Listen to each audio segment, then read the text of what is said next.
are live. Good morning, cousin. How are you? I'm great. How are you? Happy Wednesday morning, March 5th or 6. 6th? 6th. Yes. Like, wow. It's Yesterday was crazy. Gemini's anniversary. What's that? Yesterday was Gemini's anniversary. Oh, happy anniversary. 36 years. That's insane. Yeah. I did not realize it had been that long. Yeah. Wow. Congratulations. Yeah. Belated. Yep. Wow. Well, give the gym my best. It's been a minute since I talked to him. So I remember the last time that we actually met in person was he had posted something on Facebook and I said, "What? Huh?" And I said, We need to get together. Let's get together." And I think we gathered at that, it was like a little coffee shop or a little place for Yeah. brunch out there in Ukaipa. God, that's Yeah. been 7 years ago.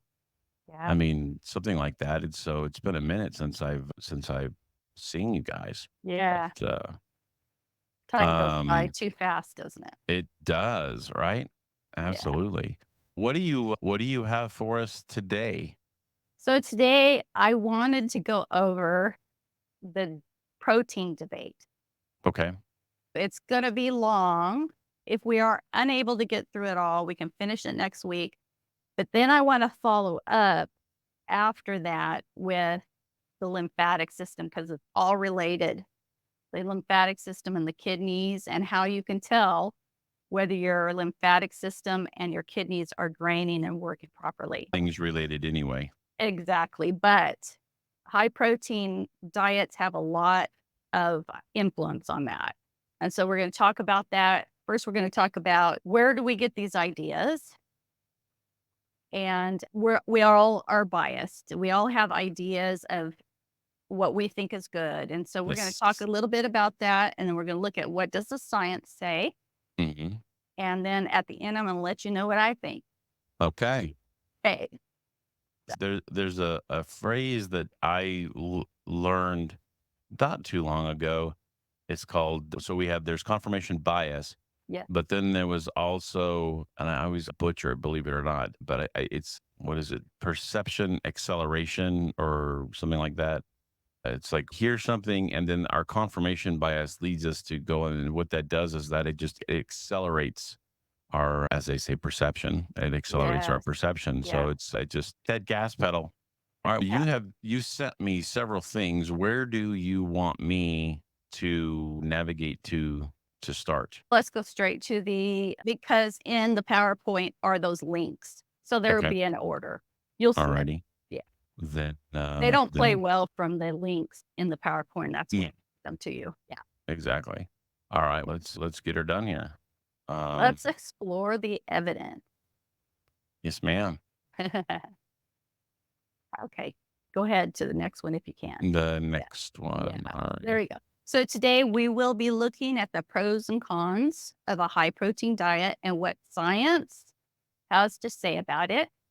I'll be showing you how to look. I was going to be showing you how to look into the iris of your eyes to see how your acid levels are in your body and your kidney health. But this was so long. There's so much information that'll have to be on our next uh, video.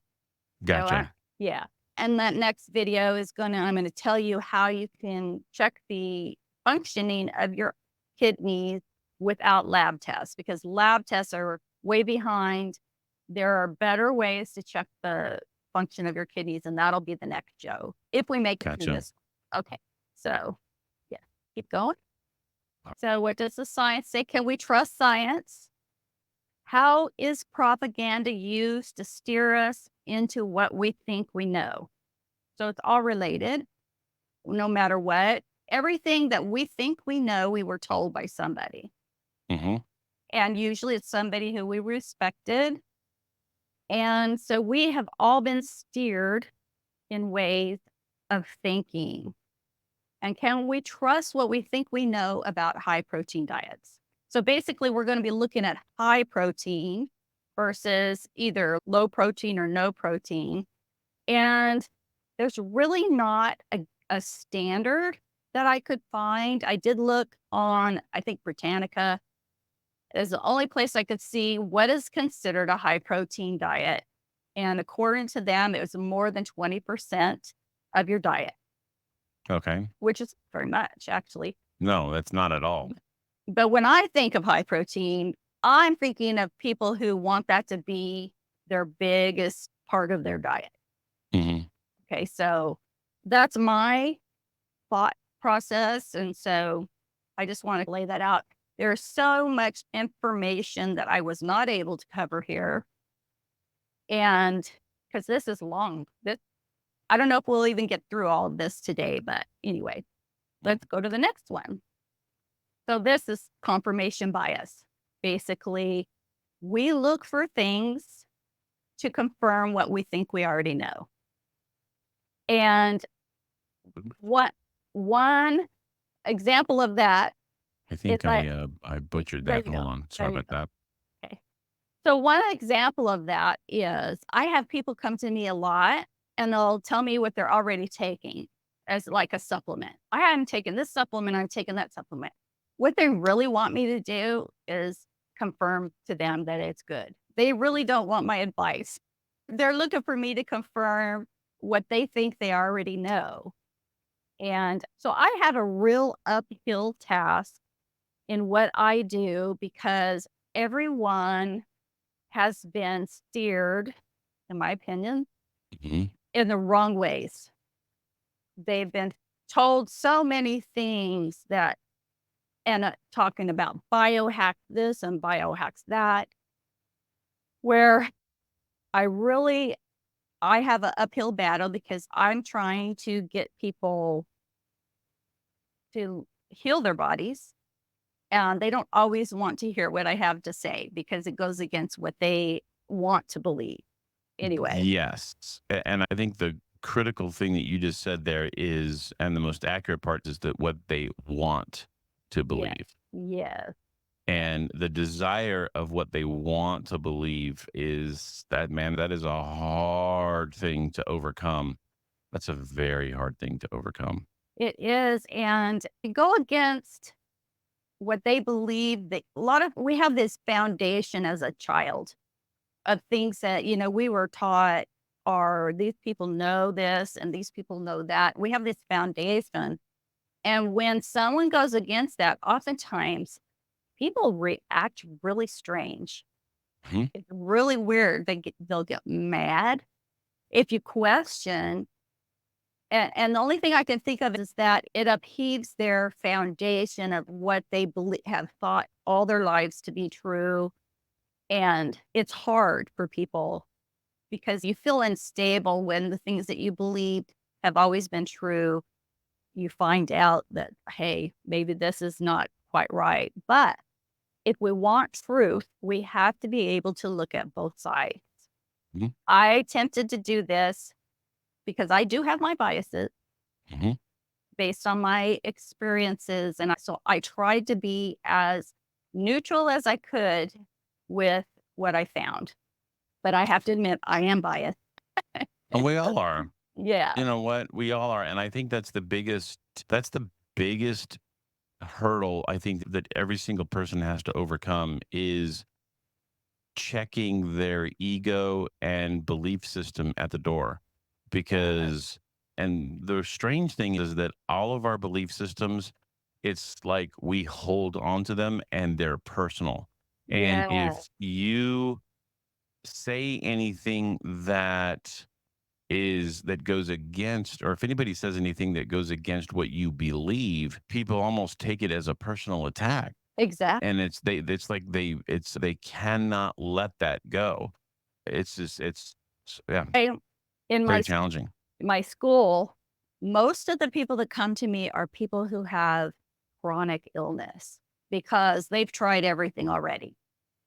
And they're finally to a point where they're like, okay, none of what I've done is working. What do you have? And so Mhm. we take 6 months and we go through what does it really take to heal the body. And so I have to I have to reprogram people into thinking because we have all this information being thrown at us all the time, all these hacks, people in white coats saying this and that, and everybody has their angle.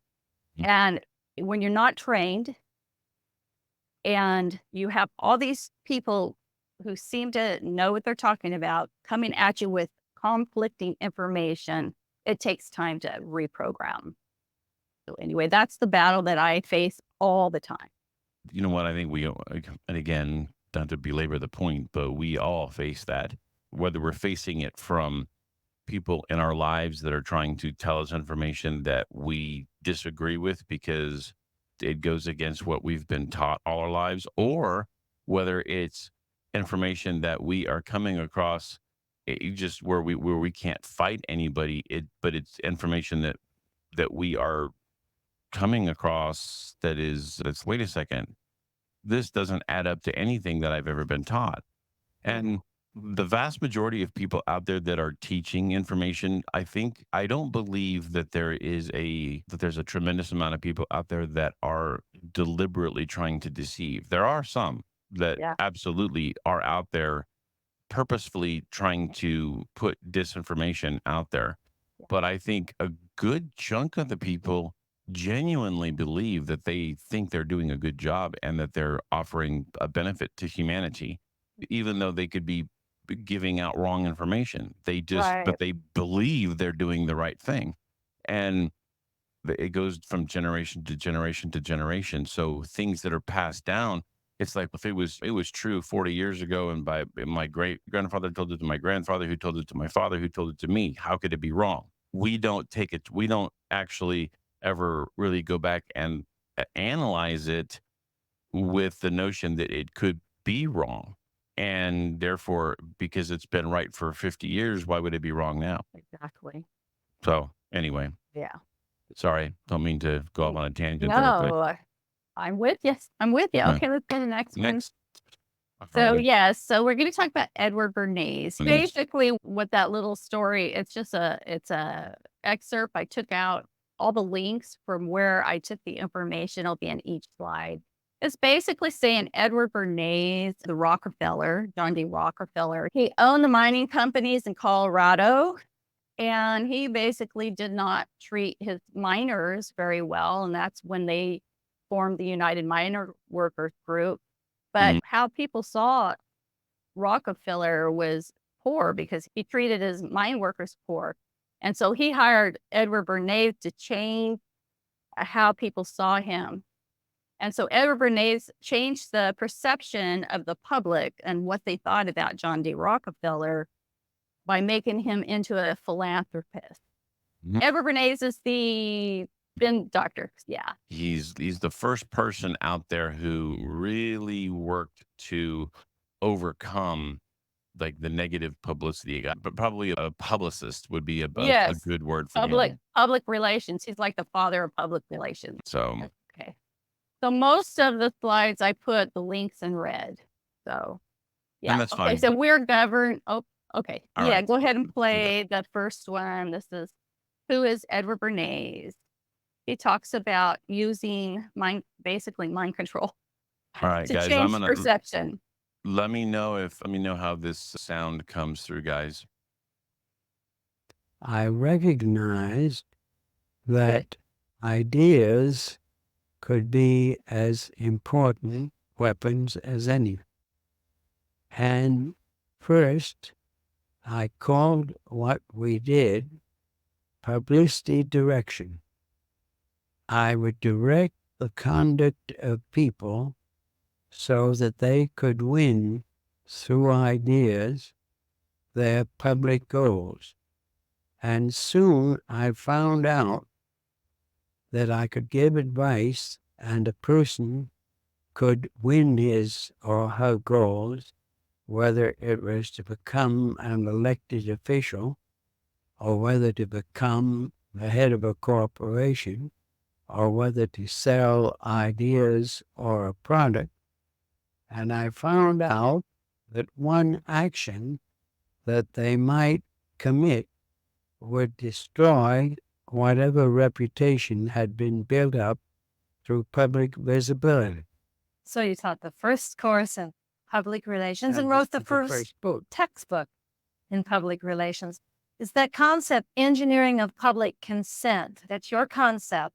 And that's based on the Thomas Jefferson principle? That in a democratic society like our own, the consent of the public is basic to anyone's meeting his or her social goals. Do you also believe that the consent of the public is basic for corporate goals too? Obviously, ideas were weapons and were even more effective than bullets. I recognize Okay, that's the end of that. that idea. So ideas are weapons.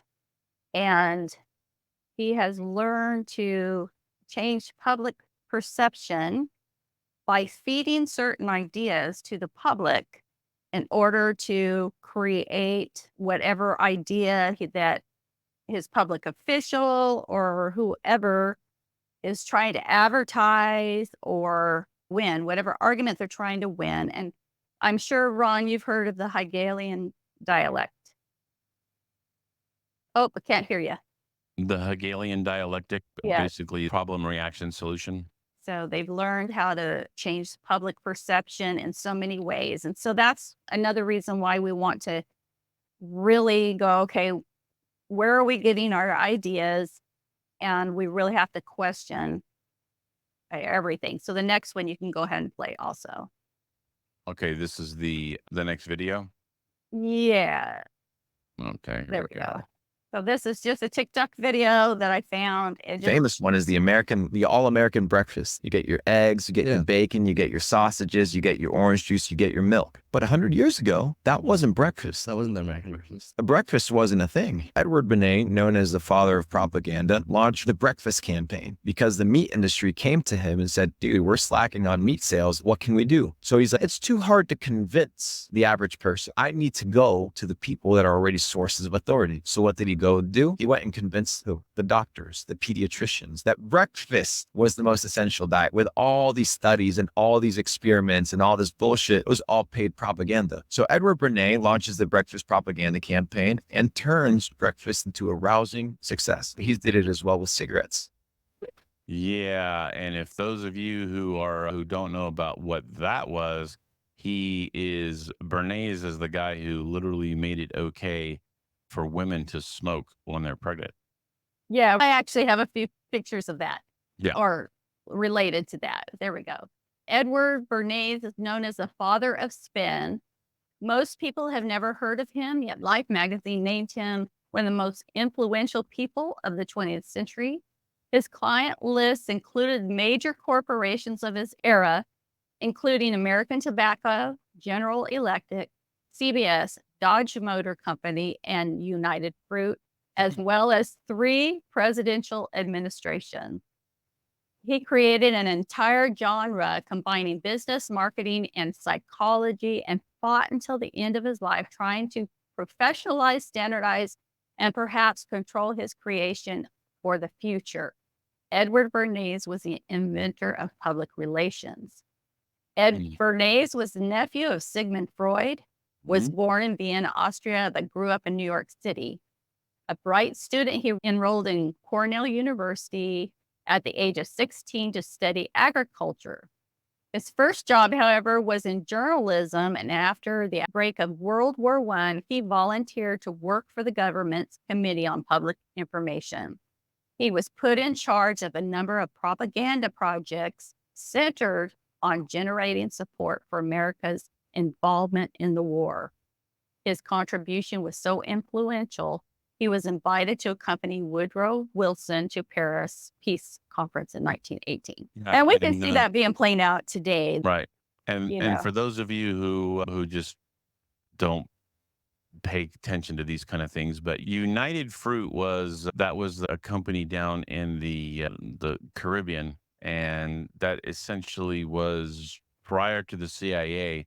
The United Fruit was the headquarters of all of the clandestine activities that were used to overthrow governments and whatnot in Latin America.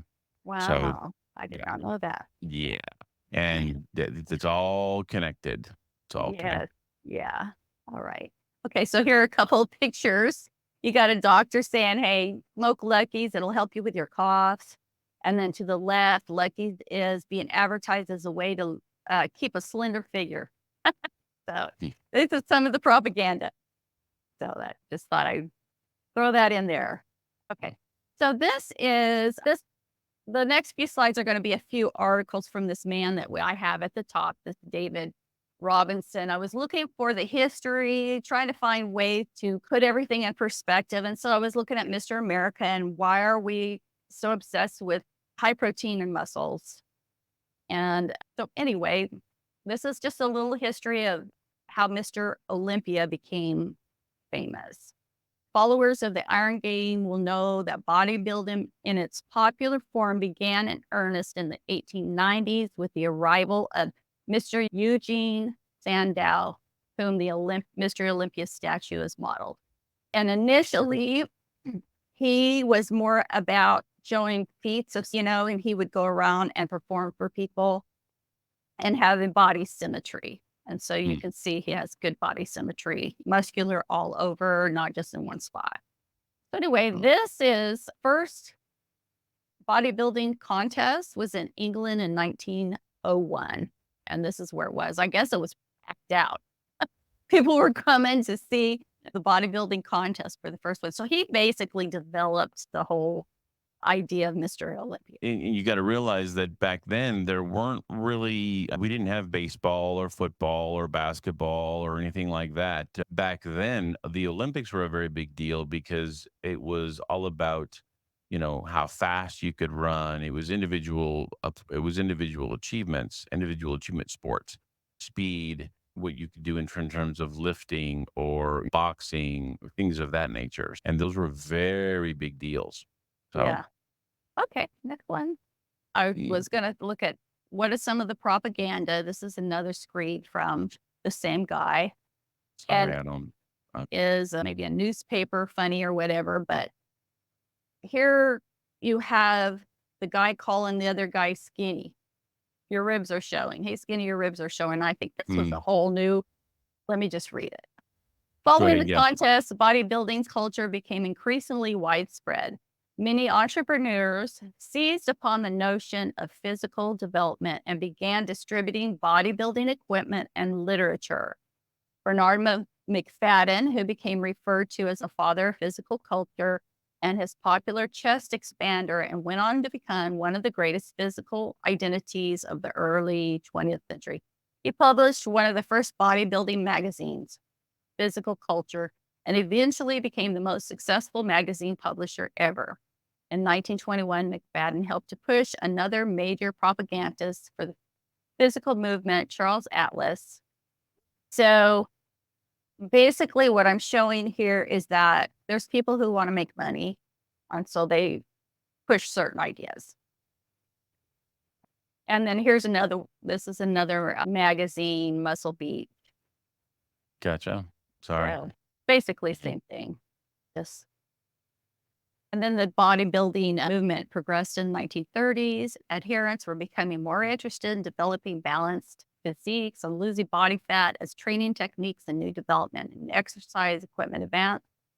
The 30s were the beginning of what is affectionately known as the golden age of bodybuilding, where gyms and associated practices of training in groups and posing in front of mirrors became commonplace among followers. So that's just some of the history. And then I just thought, hey, let's look at some of the old pictures compared to now. 1924, you can see most people were pretty average size. You don't see a lot of real muscular people. And then another one, you can see the guys here.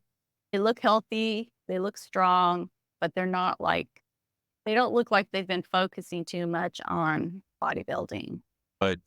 But and the lifestyle that they led back then was manual. I don't want to say manual labor, but the vast majority of work in that time, in that era, was laborious. Guys would go Yes. out, they'd work in the fields, they'd work whatever they were doing, they were using their muscles and they were on their feet all day and it was Right. all, they were using all of their muscles almost every day.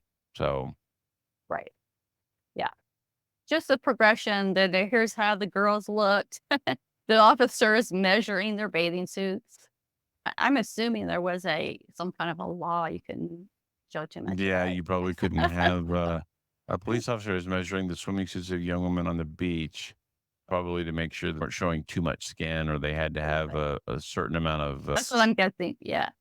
So anyway, they all look pretty average. And then in the 1940s, you could see Muscle Beach here is starting to develop. The whole idea of the bigger muscles and muscle building is beginning to become more popular. And then as bodybuilding increased in popularity in the 1970s, Arnold and other superstars, such as three-time Mr. Olympia winner Frank Zane, Dave Draper, and Mike Mincer, became household names. The movie industry often specifically targeted muscular actors. Such was the marketability of this type of physique. As the muscular body became more desirable, the gym industry gained momentum, and the industry as a whole became lucrative. So, the going back and looking at the actors in that time frame. Stallone, you had Arnold, you had who's the guy who was he was the guy who fought Rocky, Weathers, and Jean-Claude Van Damme. You had a lot of guys that were the muscular types. So you didn't have a lot of those guys in the 60s and early 70s. You just didn't have that.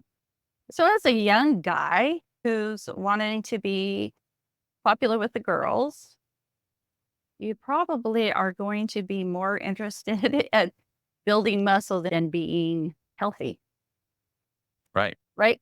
And I So, think there's what was there was a documentary that came out that Schwarzenegger did. Um, and I don't remember what the name of the documentary was, but it came out it was in the 80s and it was all about him coming over and him in the gym and whatnot. And okay, and so this is 2023. So I'm just showing the progression of what is considered muscular over the years as this has progressed. hmm, So this Okay, and then we also have politics involved, right? There's this right versus left, even in the meat culture. I definitely believe people should be able to eat whatever they want. And I don't know if you're aware, are you aware of the big thing on Miller's Organic Farm? How the state of Pennsylvania Department of Agriculture, they've been going after this farm. Now, this is a farm that I used to head up a monthly co-op. And we used to order from Miller's, and I would go down once a month down to Pasadena because he would ship a big truckload of stuff, and people would go there and pick up for their people. And all of his meat is 100% grass fed. He doesn't do mhm. antibiotic vaccines, none of that kind of stuff. And he doesn't put acetic acid or bleach on the meat in order to kill bacteria before he sends it out. The state of Pennsylvania has gone after him.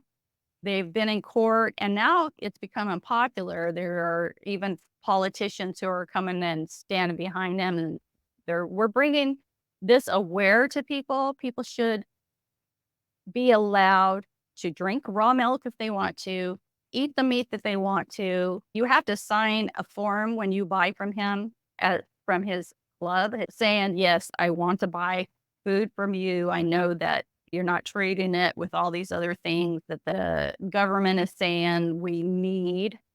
So anyway, there is a culture war of meat and no meat.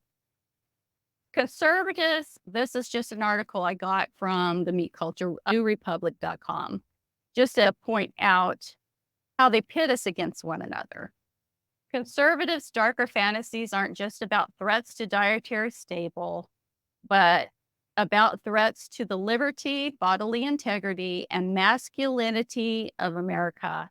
So one side is trying to say you're not masculine if you don't eat meat. The obsession with bugs, though, perfectly encapsulates the insipid but dangerous battlefield that meat now represents in America's perpetual culture war.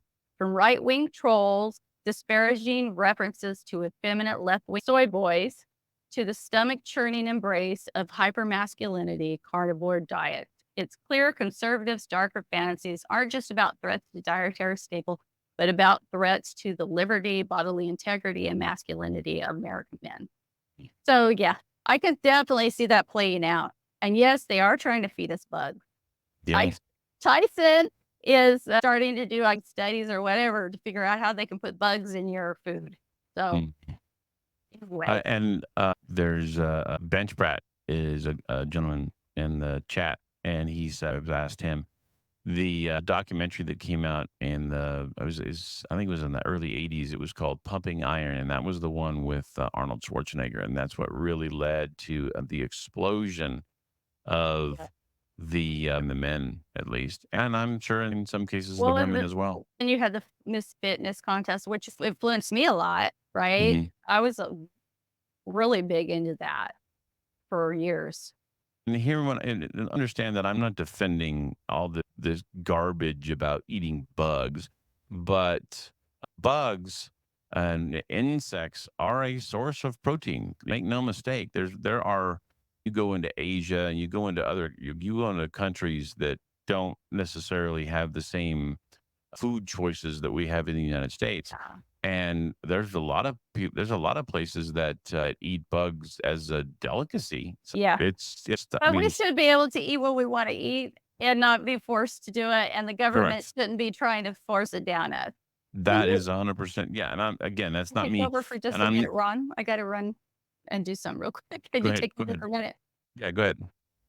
Yeah, the if you go and you look at a lot of the stuff that's out there, they're not bugs are it's a staple in many countries. So I don't necessarily advocate eating bugs, but I've heard about military training in terms of survival training in the military.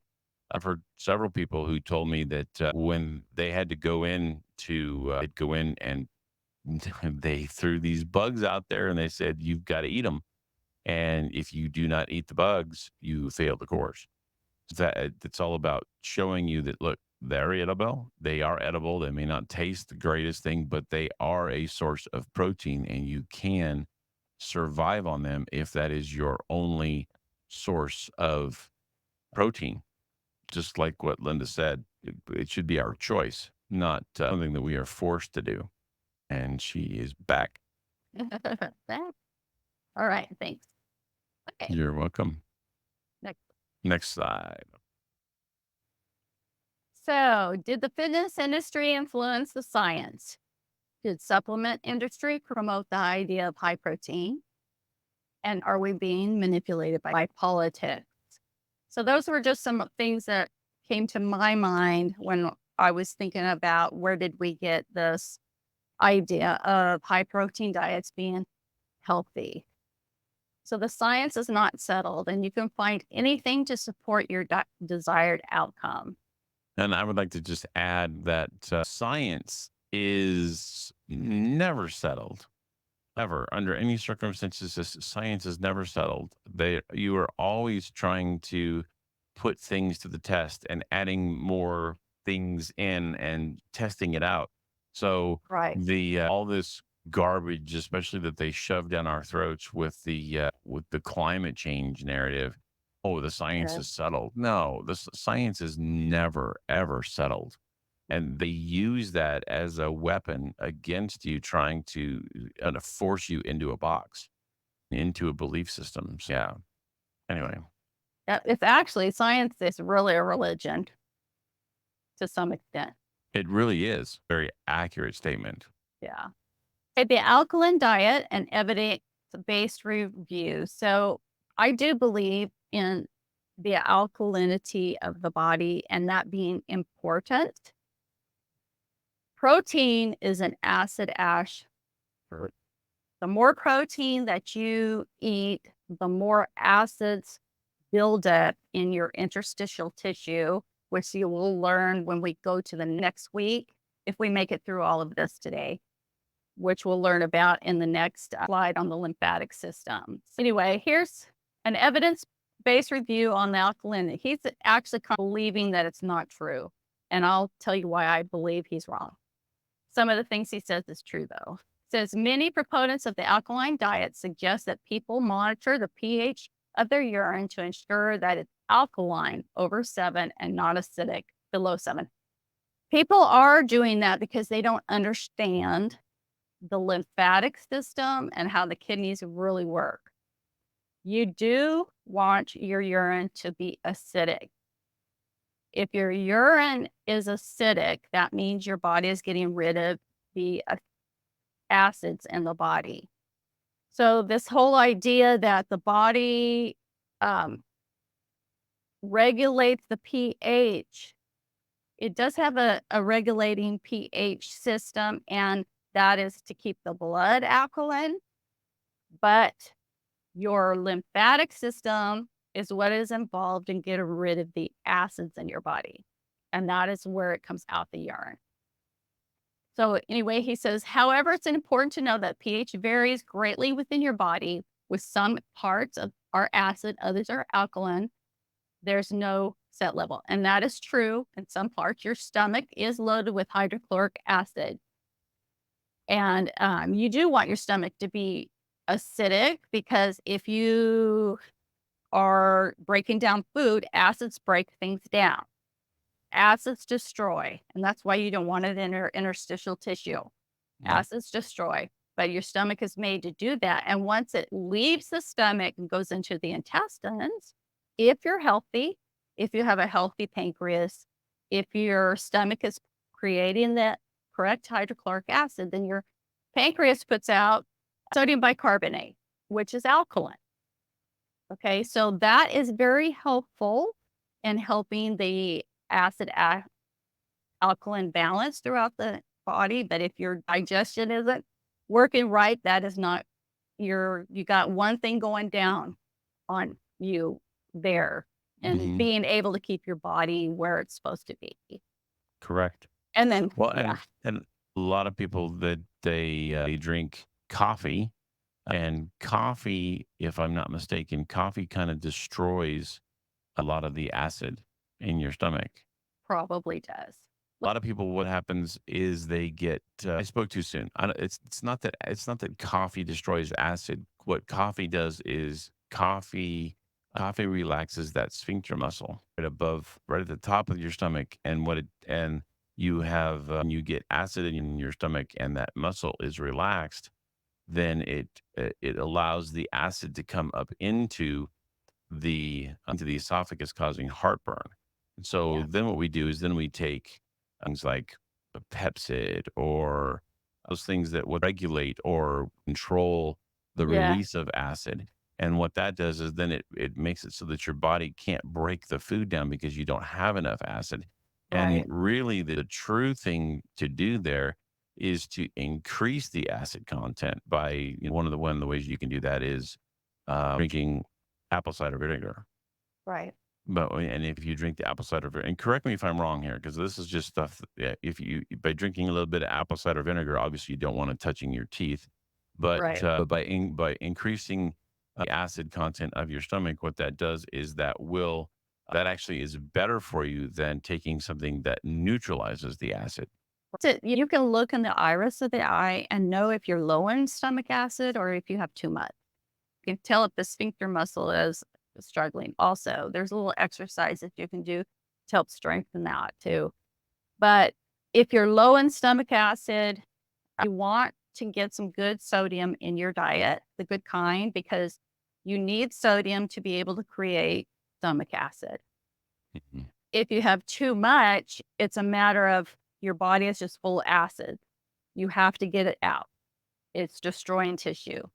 You have to get all those acids out. Too much acid, I see both of it. So there's no shortcut. There's no shortcut. If you have too much acid, you just have to start alkalizing the body and get the acids out. But you're right. If you're not getting you're digesting good from the very beginning, everything else suffers from there on. You're not absorbing your food. You're not getting the minerals you need. You're not getting protein from your food. You're not breaking them down. You get dysbiosis, all kinds Well, of and things. then that goes back to kind of things that George was talking Parasites. about. That George was talking about last week. And breaking down of the food is what creates the hydrogen in the body. And when we don't have the hydrogen in the body, then a lot of the things suffer as a result of that. So anyway, I digress. Yes. Okay, I'm going to go to below the last blue part. He says, food affects the pH of your urine, but not your blood.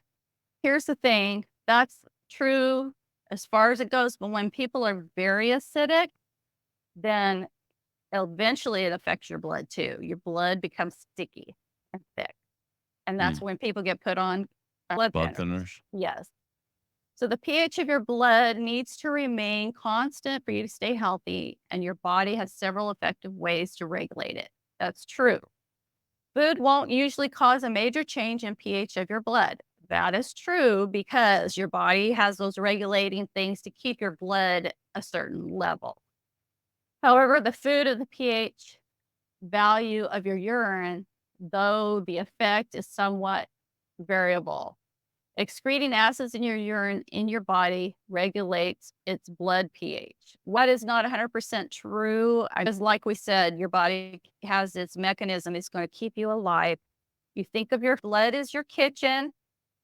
Your lymphatic system is your sewer system. Body is going to fight to keep your blood where it needs to be so that it can give you the nutrients and the things it needs.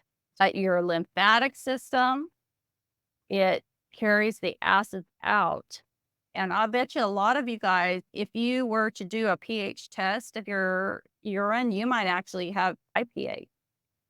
And you don't want that. If your urine is a pH in an alkaline 7 or above, that means you're not getting the acids out of your body. Because every day in the making of energy, your mitochondria that's making that ATP, it's putting out combustion. That combustion goes into your interstitial fluids.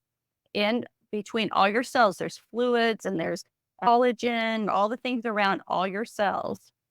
And when your tiny little cell is making energy, it has to put out combustion. So that combustion is acidic and it has to carry it out. So you want your urine to be acidic. Okay. Next one. Okay. Okay, so I said, what are the arguments for high protein diets? So I just Googled and I found this guy, 10 science-backed reasons to eat more protein. And I basically went down all those different questions. It causes muscle growth, blood sugar, weight management, bone health, boosts metabolism, reduces cravings, reduces blood pressure, controls cholesterol levels, helps the body repair after injury, and does not hurt the kidneys. So I basically went in and I looked in mostly PubMed because it's free. And so I did a lot of research. I looked at his links that he gave, and then I looked to see if I could find opposites. Now I kind of lost in my research because I had so many things open, and most of the research did not specifically address what I was looking for. So I did a lot. But anyway, here's what I came up with. So we're going to talk about muscle mass. The effects of protein supplements on muscle mass, strength, and aerobic and anaerobic power in healthy adults, a systematic review. So basically in this one, they took basically a combination of different studies and put it into a systematic review where they looked at all of it. And the results that they came up with were untrained individuals consuming supplement protein likely has no impact on lean mass and muscle strength during the initial weeks of resistance training. However, as the duration, frequency, and volume of resistance training increase, protein supplementation may promote muscle hypertrophy and enhance gains in muscle strength in both untrained and trained individuals. This is Evidence also suggests that protein supplementation may accelerate gains of both aerobic and anaerobic power. So that seems to be, yes, if you are looking to lift weights, increase your or your protein, it's going to be helpful. Probably not initially, but after you continue. So, does protein have to be from meat? So I went online and I just found this great veganathletes.com.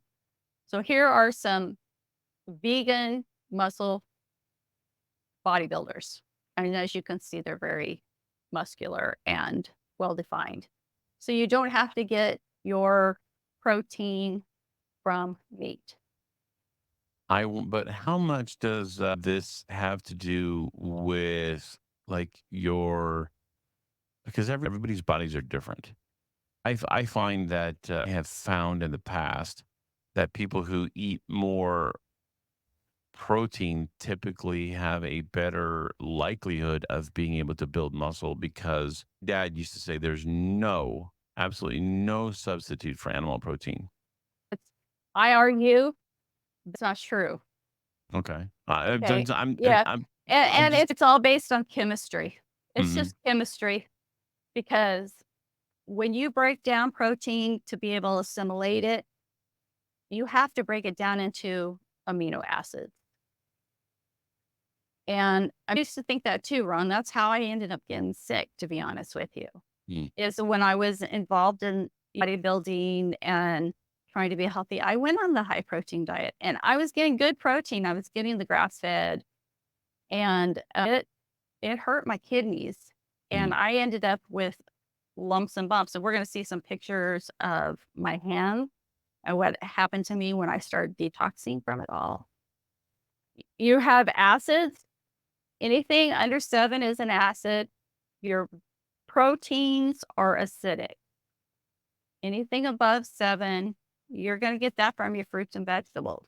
So if you're on a high protein diet and you're not being balanced, somewhere down the line, you're going to be out of balance and it's Right. going to harm you because you have all this acid that is building up in your system and acids break things down.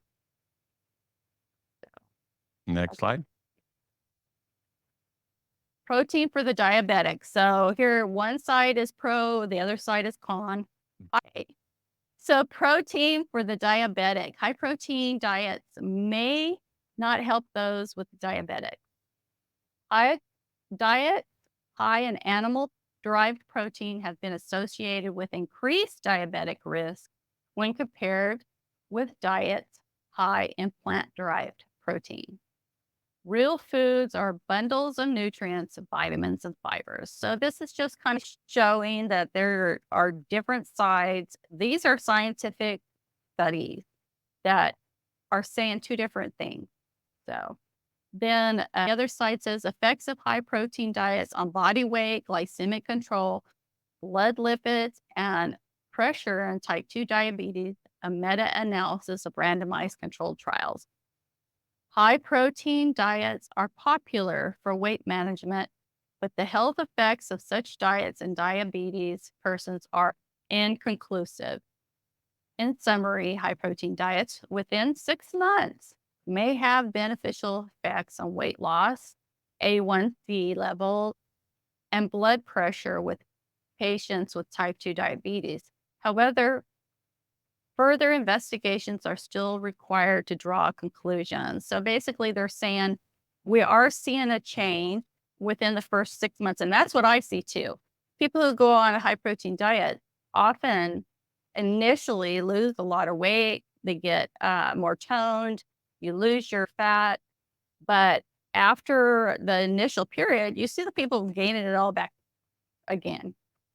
And this said that there were benefits in the first 6 months, but after that, they didn't really see much.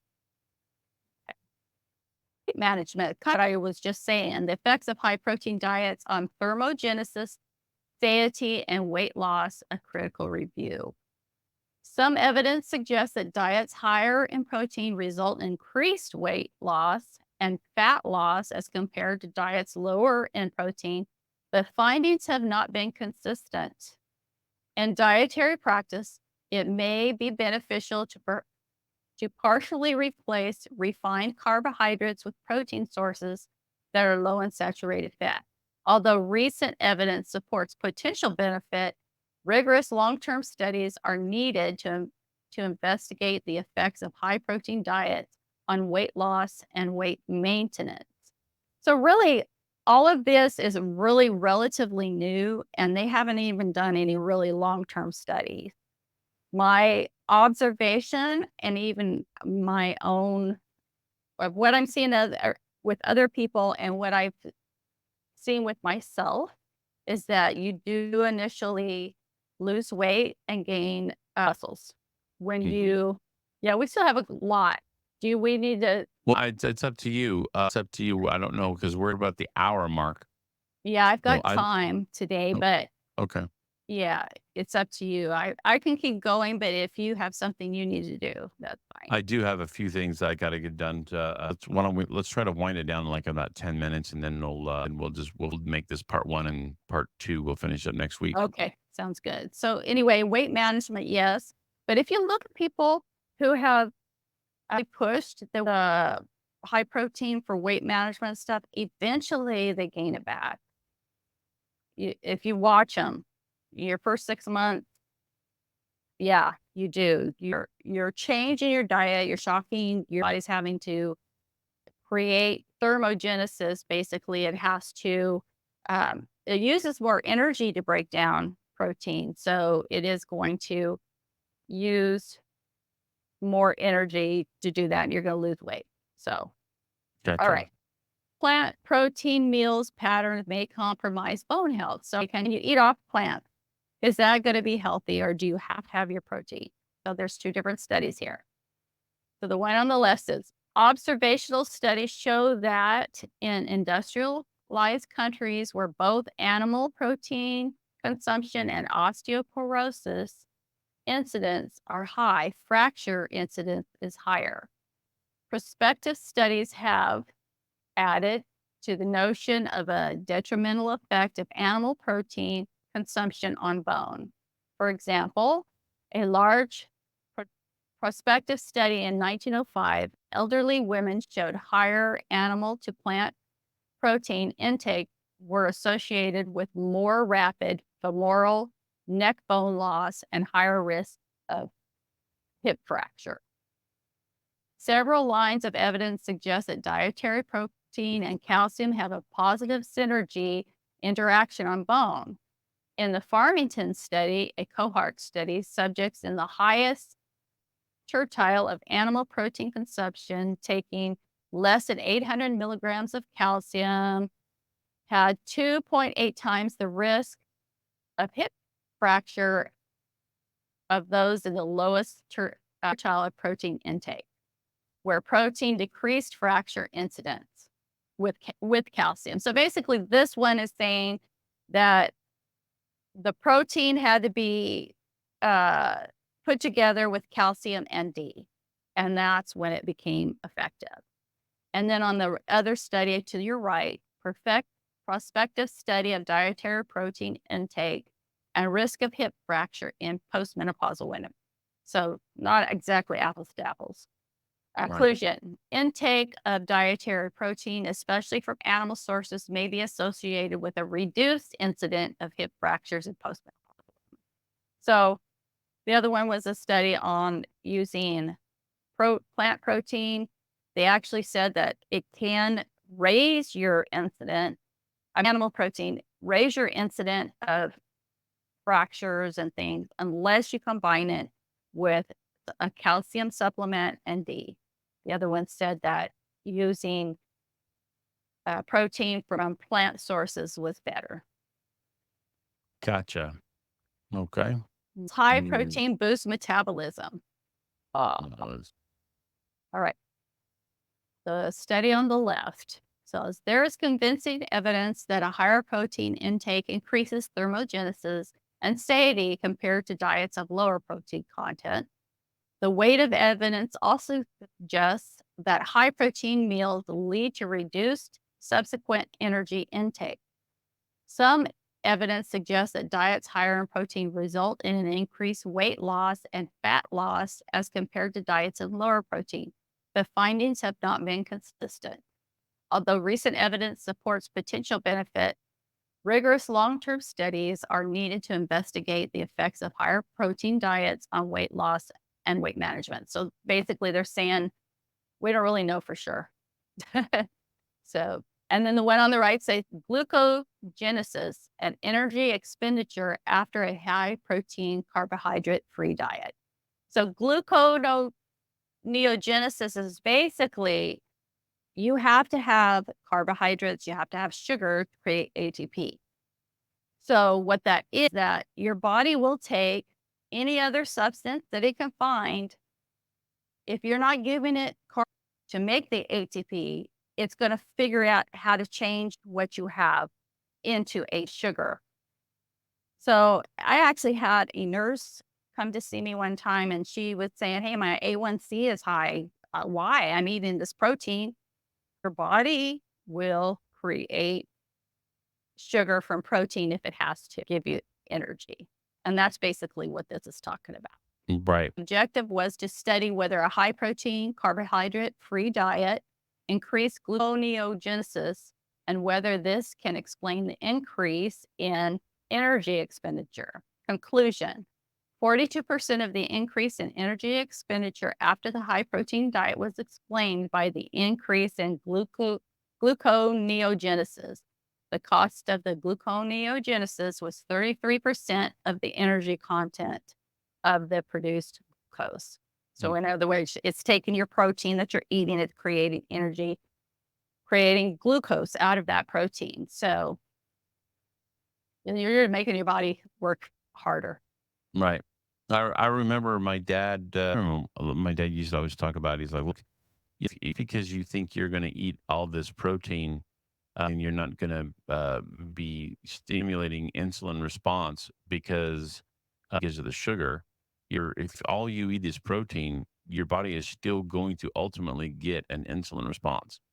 Yes. Yeah. Well, insulin can be raised from cortisol too Right. when you're stressed. Some bodies are so complicated and there's so many mechanisms that all work together. So our body Right. does what it has to work. So, Exactly. Is this a good place to pause? sure, we can Okay. pause here. This is number 30. This is I think 30. So you see, I wanted to, because we were using that, we went to that thing. I wanted to do a darker background to get a better contrast. So, but I just want to say that right now, I have openings in my school. I only allow so many. I have several right now. So I'm marking down a 50% savings on the school. So if anybody's interested, they can book that discovery call with me to ask about it. And if they decide they want to do it, they'll get an additional discount for paying full. And then I always give couples a 2-for-1 because I believe the couples need to do it together because if one's doing it, it's going to be hard because the other one, you're going to be eating different and all that stuff. Right. So I always give couples a 2-for-1. and that's the smart thing to do, and it's good for bonding as well. Yes. You go through the same things together. You can enjoy Absolutely. it together. But however, if your spouse doesn't want to do it, you would be surprised once they see you start getting healthy. Mhm. That's what happened in our house. I had to get healthy because I was doing so bad. And so later my husband joined in also. Good old Jim. Yep. All right. Well, do people find you? goodnewshealthsolutions.com. You can find information on my school. You can contact me. You could actually purchase a iris analysis if you want from there, or just book a call with me. I just take you through the whole body, teach you how to look at the iris of your eyes to know where you're at in each one of these areas. This is a tool that will reprogram the old programming.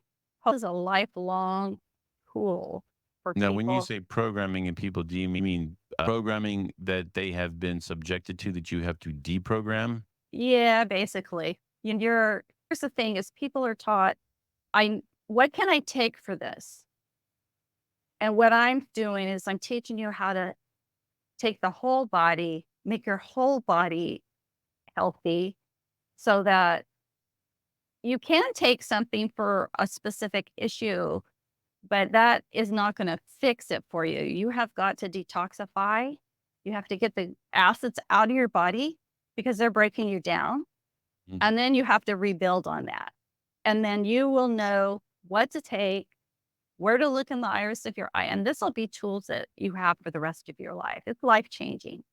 It's a life changing program. And it won't only benefit the person, but it benefits the family, your children. You can use and help your family members too.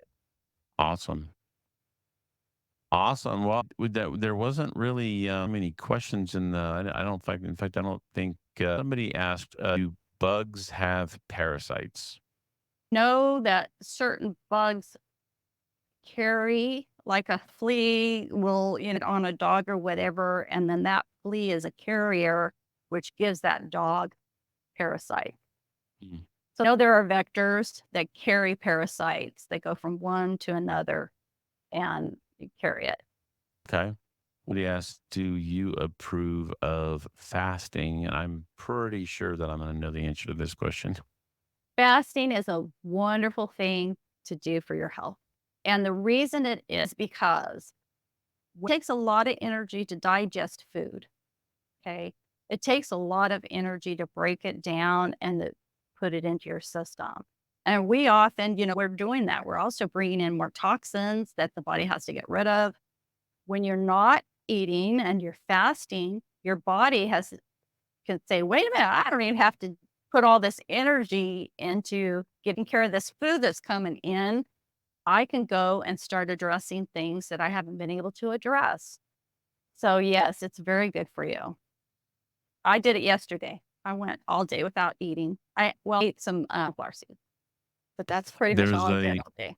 I know there was a guy, what was, I don't remember his name, but he was an athlete. And he said that one day a week, all he would do is drink water, just one day a week.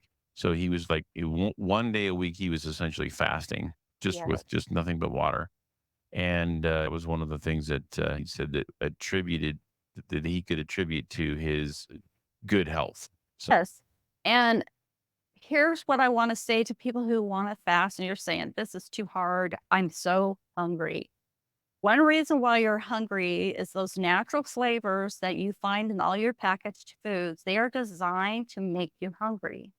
They're designed to make those receptors in your brain say, oh, this is so good. Give me more of that.